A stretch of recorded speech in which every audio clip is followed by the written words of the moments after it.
구원받은 지 3개월 되던 날 시내산에 십계명을 받게 되는 시내산에 도착한 이후에 하나님이 내가 이스라엘을 왜 선택했고 구원했는지에 대한 목적과 계획을 말씀해 주시는 아주 중요한 하나님의 말씀입니다. 오늘 말씀을 통해서 하나님이 많은 민족 중에서 특별히 이스라엘 민족을 선택하시고 구원하신 목적을 3가지로 말씀을 하시는 걸 보게 됩니다. 5절, 6절 우리 다 같이 한번 다시 읽겠습니다. 시작. 세계가 다 내게 속하였나니 너희가 내 말을 잘 듣고 내 언약을 지키면 너희는 모든 민족 중에서 내 소유가 되겠고 너희가 내게 대하여 제사장 나라가 되며 거룩한 백성이 되리라. 너는 이 말을 이스라엘 자손에게 전할지니라. 아멘. 하나님이 이스라엘을 선택하신 목적 3가지입니다. 첫 번째는 내 소유가 되게 하겠다. 두 번째는 거룩한 제사장 나라가 되게 하고, 세 번째 거룩한 백성이 되게 하겠다. 여러분, 우리가 자녀를 낳으면 앞으로 이 아이를 어떻게 키울까? 우리가 어떤 아이는 의사도 만들고 싶고, 또 어떤 아이는 교육자도 만들고 싶고, 이런 생각과 계획을 갖지 않습니까? 그런 것처럼 하나님께서 이스라엘을 선택하고 구원하셨을 때 그냥 하신 게 아니라 이런 특별한 목적을 가지고 그들을 구원하시고 선택하셨다는 거예요. 자, 그것을 3가지로 말씀하셨는데 자세히 보면 첫 번째, 내 소유가 되게 하겠다, 그렇게 말씀하셨습니다. 자, 여기서 소유는 그냥 소유와는 의미가 다른 의미입니다. 왜냐하면 앞에서 이미 세계가 다 내게 속하였다고 말씀하셨기 때문에 뒤에 말하는 내 소유는 다른 의미예요. 자, 5절에 보니까 뭐라 그랬습니까? 다시 읽어봅니다. 시작. 세계가 다 내게 속하였나니 너희가 내 말을 잘 듣고 내 언약을 지키면 너희는 모든 민족 중에서 내 소유가 되겠고. 세계가 다 내게 속하였나니. 그렇습니다. 하나님은 온 세상의 창조주가 되시기 때문에 이 세상의 모든 것의 주인이 되시죠. 모든 것이 다 하나님께 속해 있죠. 그래서 여러분, 본래부터 하나님은 이스라엘 민족의 하나님만이 아니요, 또 우리들만의 하나님이 아니요, 이 세상 모든 사람들의 하나님이 되시고, 그래서 하나님은 이 세상 모든 사람들이 다 구원받고 하나님의 백성이 되기를 원하시는 거예요. 하나님께로 모든 백성들이 돌아오기를 원하시는 것이죠. 자, 그런데 하나님이 이스라엘에게 말씀하십니다. 세계가 다 내게 속하였지만은 너희가 내 말을 잘 듣고 내 언약을 지키면 모든 민족 중에서 내 소유가 되겠다. 그 뒤에 말씀하시는 내 소유는 히브리어로 세골라라고 하는 단어가 쓰였는데, 이거는 아주 지극히 귀한 보석 같은 의미를 담고 있는, 그런 뜻을 담고 있는 단어예요. 그러니까 모든 세계가 다 내게 속해 있지만은 너희가 내 말을 잘 듣고 내 언약을 지키면 모든 민족 중에서 가장 존귀한 보석 같은 존재가 되게 하겠다라고 말씀하시는 거예요. 여기 이 보석은 너무 귀한 보석이라서 남들에게도 잘 안 보여주고 마치 금고에 넣어놓고 남들이 안 볼 때 몰래 꺼내보는, 혹시나 누가 훔쳐갈까 봐 그저 꽁꽁 숨겨두는 그런 아주 귀한 보석을 이야기하는 거예요. 이스라엘 사람들이, 이스라엘 백성들이 하나님의 말씀을 잘 듣고 순종하는 삶을 살면 너희가 그런 존귀한 보석 같은 백성이 되게 하겠다 말씀하시는 거죠. 이런 하나님의 마음은 나중에 성막을 만들 때도 그대로 그 성막 안에 드러나 있는 걸 보게 되는데, 성막에서 제사를 드리며 이제 대제사장 되는 아론이 입는 옷 중에 흉배, 가슴에 흉배가 있습니다. 가슴에 붙인 흉배. 그 흉배 안에 12가지 보석을 갖다 붙이라고 말씀하세요. 그리고 그 보석 하나하나에 이스라엘 지파의 이름을 다 새겨 넣으라고 말씀하시는 걸 보게 됩니다. 이게 무슨 의미예요? 이스라엘 백성들 모든 한 지파 한 지파가 하나님 앞에 보석 같은 존재로 기억된다, 그런 것을 이야기하는 것이죠.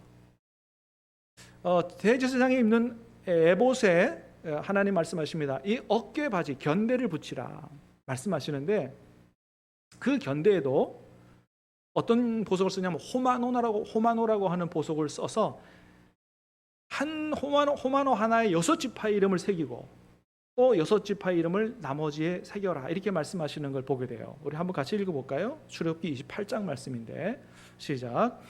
호마노 2개를 가져다가 그 위에 이스라엘 아들들의 이름을 새기되 그들의 나이대로 6 이름을 한 보석에 나머지 6 이름은 다른 보석에 새기라. 보석을 새기는 자가 도장에 새김같이 너는 이스라엘 아들들의 이름을 그 2 보석에 새겨 금태에 물리고 순금으로 노끈처럼 2 사슬을 닦고 그 사슬을 그 태에 달지니라. 아멘. 그렇습니다. 대제사장 어깨에 호마노 2개를 갖다가 그 옷에다가 붙여라. 그리고 6지파 이름을 다 새겨 넣어라. 어떻게 새겨 넣어요? 도장을 새김같이 새겨 넣어라. 그리고 거기서 끝나지 않고요, 그 호마노 보석을 금태에다가 붙이라.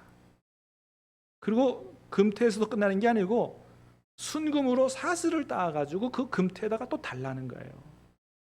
여러분, 이게 뭘 보여주는 겁니까? 이스라엘 백성들이 하나님 앞에 얼마나 존귀하게 기억되기를 원하시는 하나님의 마음을 보게 되는 거죠. 보석으로 도장을 새김같이 이름을 새겨놓고 절대로 잊지 않겠다는 거예요. 그래서 하나님 이사야에서도 뭐라 그럽니까? 너희의 이름이 내 손바닥에 새겨져 있다. 잊지 않으신다. 그리고 금태에 물리라. 순금으로 딴 사슬을 달아. 여러분, 금쪽 같은 내 새끼라는 말이 있잖아요, 그죠? 자네들이 얼마나 귀해요. 그러니까 금쪽 같은 내 새끼라는 말을 쓰죠. 뭐 그런 프로그램도 있는 걸로 아는데, 그야말로 하나님이 이스라엘을 금쪽같이 귀한 그런 백성들로 만들기를 원하셨다는 거예요. 그런데 이스라엘에서 430년 동안 노예로 살던 사람이 어떻게 모든 민족 중에서 하나님 앞에 그렇게 존귀한 백성이 될 수 있겠어요? 근데 하나님이 길을 알려주십니다. 어떻게 하면 되느냐? 하나님의 말씀을 잘 듣고 순종하는 삶을 살면 정말 노예가 아니라 하나님 앞에 가장 귀한 보석 같은 백성들이 될 것이라고 말씀하시는 거예요. 그런데 참으로 안타깝게도 이스라엘 백성들이 그 하나님의 말씀을 잊어버렸습니다. 잊어버리고 자신들은 하나님 앞에 선택받은 선민이라는 이 선민의식에만 빠져가지고 정말 하나님 앞에 말씀에 순종하면서 하나님께는 영광, 많은 사람들에게 일어나 빛을 발하고 축복의 통로가 되는 이 제사장의 사명을 잃어버리고 선민의식에 빠져서 이방인들은 더러운 사람들, 지옥 갈 사람들, 이렇게만 생각하고 살았다는 거예요. 결국 그 옛날 이스라엘이 어떻게 됐습니까? 결국 모든 하나님의 축복과 특권을 다 뺏겨버리고 멸망하게 된 것이죠. 그런데 놀라운 건 뭐냐 하면 그 이스라엘에게 줬던 놀라운 축복과 특권을 하나님께서 이제 우리에게 주셨다는 것입니다. 할렐루야. 이스라엘이 감당 못하니까 그것을 이제 예수님 안에서 구원받은 저와 여러분들에게 그 놀라운 축복과 특권을 주셨다는 거예요. 베드로전서 2장을 그렇게 얘기합니다. 시작. 그러나 너희는 택하신 족속이요 왕같은 제사장들이요 거룩한 나라요 그의 소유가 된 백성이니 이는 너희를 어두운 데서 불러내어 그의 기이한 빛에 들어가게 하시니에 아름다운 덕을 선포하게 하려 하심이라. 아멘. 할렐루야. 말씀합니다. 이제는 너희가, 교회가 택하신 족속이요 왕같은 제사장들이요 거룩한 나라요 하나님의 존귀한 보석같이 그런 백성이 되었다고 말씀하시는 거예요. 사랑하는 여러분, 저와 여러분의 처지와 형편과 상관없이 저와 여러분들이 하나님 앞에 존귀한 하나님 앞에 보석 같은 존재로 하나님 앞에 여겨지는 줄로 믿으시기를 바랍니다. 그러므로 우리는 여러분 어떻게 해야 되겠습니까? 옛날 이스라엘 백성들이 했던 것처럼 그런 선민의식에만 빠져 사는 그런 삶을 살지 말고 하나님이 우리를 택하시고 구원하신 그 하나님의 목적과 계획을 이루어드리는 이런 삶을 살 때 정말 하나님이 우리를 기뻐하시는 그런 삶을 살아갈 수가 있는 것입니다. 여러분, 우리를 택하신 목적이 뭐라고요? 베드로전서 2장 9절 뒤에 나와 있어요. 이는 너희를 어두운 데서 불러내어 그의 기이한 빛에 들어가게 하신 이의 아름다운 덕을 선포하게 하려고 우리를 택했고 왕같은 제사장으로 거룩한 나라로 삼으셨다는 거예요. 우리를 향하신 하나님의 그 놀라운 사랑과 은혜, 우리 구원의 그 사랑과 은혜를 온 세상에 전파해서 그들이 하나님 앞으로 나올 수 있도록 그 일을 위해서 우리를 선택하셨다는 것입니다. 우리의 경우는 옛날 이스라엘의 경우와는 조금 달라요. 그게 뭐냐 하면 비록 우리가 이 전도와 선교의 사명을 잘 감당하지 못한다고 해도 하나님이 우리에게 주신 이 놀라운 축복과 특권을 다 빼앗겨 버리는 것은 아니에요. 왜요?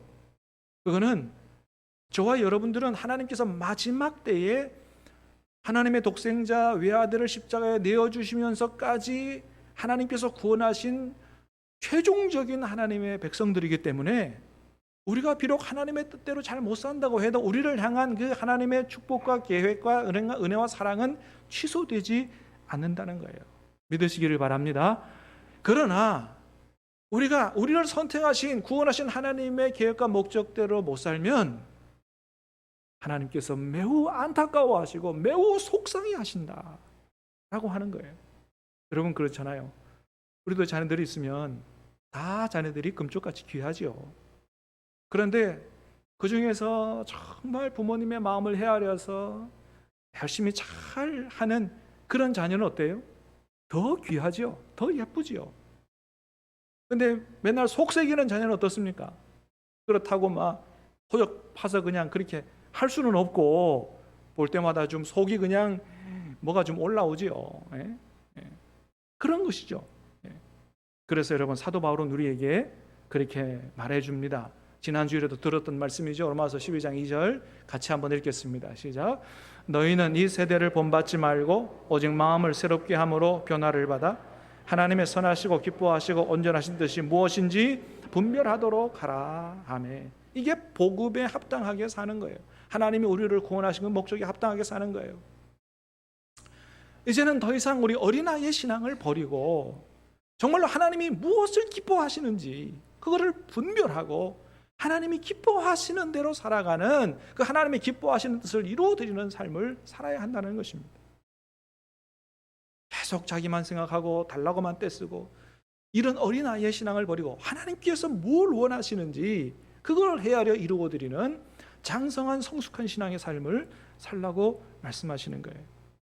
여러분 하나님께서 우리를 예수님을 십자가에 내어주시는 대가를 치르면서까지 금쪽 같은 하나님의 자녀로 삼으셨습니다. 이걸 믿으시기 바라고 우리도 이 세상을 살아가면서 하나님을 그 하나님을 가장 귀하게 여기고 하나님이 기뻐하시는 뜻을 이루어드려 하나님 앞에 큰 기쁨과 영광을 드리는 그런 삶을 살아갈 수 있게 되기를 주님의 이름으로 축복합니다.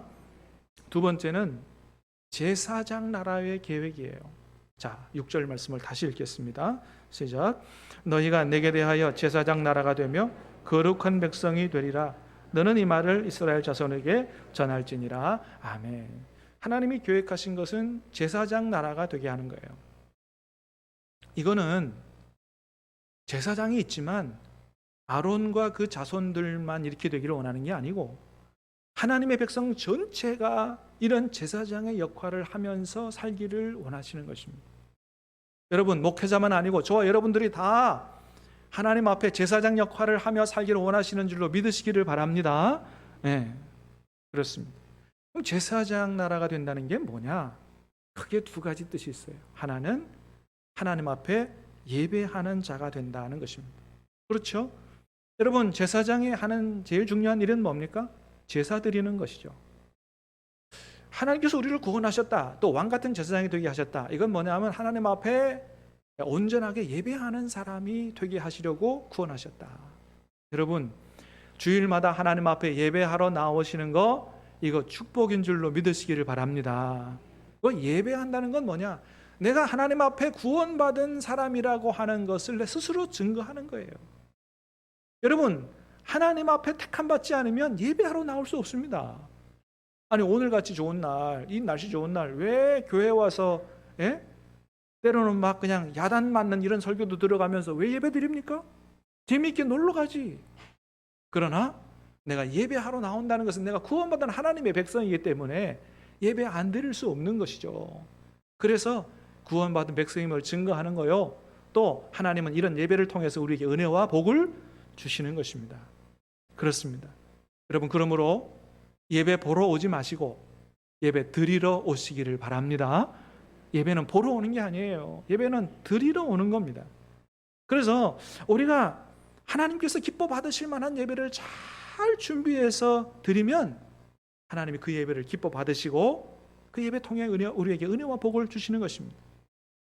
우리가 예배를 잘 준비해서 정말 하나님이 기뻐 받으시는 신령과 진정의 예배를 드리면 설교와 상관없이 여러분 하나님 앞에 은혜와 복을 받습니다. 왜 그렇습니까? 은혜와 복은 설교자가 주는 게 아니기 때문에 그렇습니다. 은혜와 복은 하나님이 주시는 거예요. 하나님 앞에 예배를 잘 드리면 그 은혜와 복을 하나님이 주신다는 것입니다. 그렇습니다. 그래서 우리가 정말로 하나님을 사랑함으로 예배를 드리고 또 하나님이 기뻐 받으시도록 우리의 마음과 사랑과 정성을 잘 준비해서 다해서 하나님 앞에 예배 드리는 게 중요한 거예요. 그러면 중심을 보시는 하나님께서 그 예배를 기뻐 받으시고 그 마음속에 은혜와 복을 주시는 것입니다. 사랑하는 여러분, 오늘 이 시간도 하나님 우리 예배를 기뻐 받으시고 여러분에게 은혜와 복을 풍성히 주시는 여러분이 그런 은혜를 받는 시간 될 수 있게 되기를 주님의 이름으로 축복합니다. 한 가지 기억할 거는 여러분 하나님의 중심을 보시는 분이라 그래서 마음만 있으면 된다, 여러분 이렇게 오해하지 마시기를 바랍니다. 그런 의미가 아니죠. 여러분 정말로 우리가 마음이 있다면 뭐예요? 그것이 행동으로 나타나게 되어 있는 것이죠. 정말로 하나님께서 기뻐 받으실 예배를 드릴 마음이 있다 그러면 어떻게 해요? 그런 마음 때문에 예배 시간에 안 늦으려고 노력을 하는 거죠. 예물을 준비해도 똑같이 그냥 있는 거 막 담기보다는 어떻게든지 좋은 돈으로, 깨끗한 돈으로 담으려고 노력하는 거고요. 옷을 입어도 뭔가 하나님 앞에 좀 다르게 입고 깨끗하게 입고 가려고 그렇게 노력을 하게 되는 거죠. 그게 마음이 있는 것입니다. 여러분 다음 주일 추수감사 주일날 우리 강단 장식으로 여러분 뭐 이렇게 과일 같은 거 가져오십시오 했습니다. 어떤 분이 보니까 호박을 뭐 이만한 거를 준비하셔 가져오셨더라고요. 와, 여러분 어떻습니까? 하나님 앞에 드릴 과일 하나 준비를 하게 되니까 여러분 마음이 어때요? 내일 아침 빨리 교회 가고 싶어지지 않던가요? 여러분 그렇습니다. 정말로 예배를 준비하면 빨리 하나님 앞에 가고 싶고 예배 드리고 싶어지는 거죠. 그렇게 준비된 마음속에 하나님께서 은혜와 복을 주시는 것입니다. 사랑하는 여러분, 간절히 바라기는 예배 잘 준비해 드리고 예배 시간을 통해서 주시는 은혜와 복을 늘 풍성하게 받으시고 여러분의 그 복이 여러분의 가족 식구들에게 다 흘러 들어갈 수 있게 되기를 주님의 이름으로 축복합니다. 자, 제사장 나라가 된다는 것 또 하나는 이웃에게 축복의 통로가 된다 하는 의미입니다. 제사장이 하는 역할 중에 대표적인 역할 하나는 뭐냐 하면 하나님께 직접 나갈 수 없는 죄인들, 그 사람들 대신해서 하나님 앞에 가까이 나아가는 거예요. 또 그들을 위해서 하나님 앞에 기도하고 말씀을 가르치고 장차는 그들이 하나님 앞에 온전한 예배자가 되도록 그렇게 만드는 이런 중매장의 역할을 하는 것이 바로 제사장의 역할이에요. 그런 의미에서 제사장은 많은 사람들에게 있어서 축복의 통로였던 것입니다. 그런데 그 역할을 이제 저와 여러분들에게 맡기셨다는 거예요. 저와 여러분들이 어떻게 하느냐에 따라서 세상 사람들이 하나님 앞에 나와 구원받고 함께 예배드리고 예배 통해 복을 받을 수 있는 이런 일들이 여러분 저와 여러분에게 하나님이 맡기신 일이다라고 하는 것입니다. 여러분 어떻습니까? 예배만 드리는 것이 아니고 정말로 주님의 은혜와 사랑을 전해서 주변 사람들이 하나님 앞으로 나오도록 하는 그런 축복의 통로의 삶을, 그게 제사장의 삶이라 그런 삶을 살고 계십니까? 그게 하나님이 우리를 선택하신 목적이라고 하는 거예요. 그러므로 사랑하는 여러분, 우리가 옛날 이스라엘 백성들처럼 나는 구원받은 백성이다라고 하는 선민의식에만 빠져있지 말고 이 제사장의 역할, 이 축복의 통로 역할을 잘 감당하고 사시기를 다시 한번 주님의 이름으로 축복합니다. 우리가 이 사명을 잘 감당하면 많은 사람들이 주님 앞에 나올 수 있는 그런 역사가 있다는 거예요. 그 세상 사람들의 운명이 우리에게 달렸다. 여러분, 그럼 어떻게 하면 우리가 이 사명을, 이 제사장의 사명을 잘 감당할 수 있을까요? 그건 바로 복음을 전하는 거죠. 복음을 전해야 돼요. 다른 길이 없어요. 그런데 여러분, 우리가 하나 기억해야 될 거는 복음은 말로만 전하는 게 아니라는 거예요. 복음은 행동으로도 전하는 것이다. 여러분, 예수님이 마태복음 5장에서 이렇게 말씀하십니다. 같이 읽어보겠습니다. 시작. 이것이 너희 빛이 사람 앞에 비치게 하여 그들로 너희 착한 행실을 보고 하늘에 계신 너희 아버지께 영광을 돌리게 하라. 아멘. 너희의 착한 행실을 보고 세상 사람들이 하나님 앞에 영광을 돌리게 하라는 거예요. 세상 사람들이 하나님 앞에 영광을 돌리게 하는 것이란 의미는 그들이 예수님을 우리 때문에 영접하게 되고 하나님 앞에 예배를 드리게 되는 이런 걸 얘기하는 것이죠. 어떻게 그런 일이 이루어진다고요? 착한 행실을 봄으로. 그렇습니다. 여러분, 복음은 말로만 전하는 게 아니에요. 착한 행실을 통해서 전도하는 것입니다. 그래서 성 프란치스코는 그런 얘기를 했어요. 때를 얻든지 못 얻든지 말씀을 전하십시오. 필요하다면 말도 사용하십시오. 뭐라고요? 때를 얻든지 못 얻든지 전도하는데 필요하면 말도 사용하라는 거예요. 무슨 얘기입니까? 전도의 기본은 행실이라는 겁니다. 행실이 안 되면 전도 안 된다는 거예요. 코로나 시대에 더욱더 교회를 향하여 마음을 닫아버린 우리 시대 이 사람들을 전도하기 위해서는 여러분, 말로만 안 된다는 거예요. 착한 행실을 통해서 전도하지 않으면 그들에게 큰 감동을 주는, 그들의 마음을 열 수 있는 뭔가 우리가 그런 일들을 행하지 않으면 아무리 말로 해도 그들은 받아들이지 않는다고 하는 것입니다. 여러분, 그런데 하나님께서 이번에 우리 교회에 우리가 이런 착한 행실을 통해서 예수님의 사랑을 전할 수 있는 기회를 하나님이 허락해 주셨어요.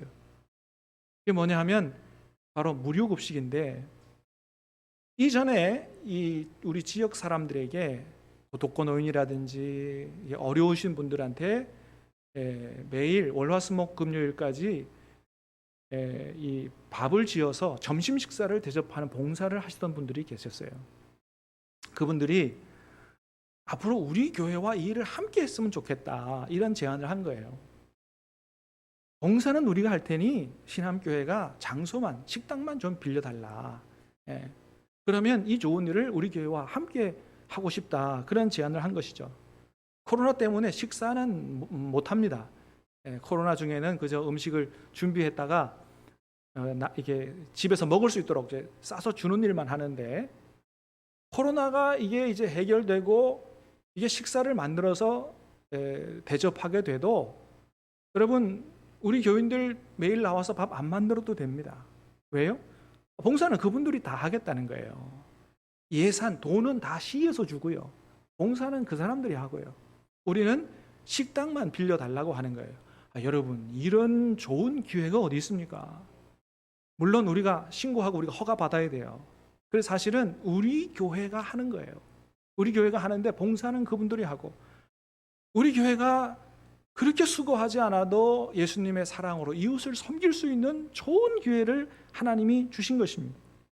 여러분, 우리가 진짜 그 일을 하게 된다면 지역 주민들이 우리에게 얼마나 고마워하겠어요. 나가서도 전도해야 되는 판에 사람들이 우리 교회로 오는데 얼마나 사랑으로 섬기고 전도할 수 있는 기회가 열리겠느냐라고 하는 것입니다. 여러분, 이것이야말로 우리 교회가 우리 지역 주민들에게 선한 사마리아인과 같은 그런 일을 감당하는 그런 길이 열리는 것이 아니겠느냐 하는 것입니다.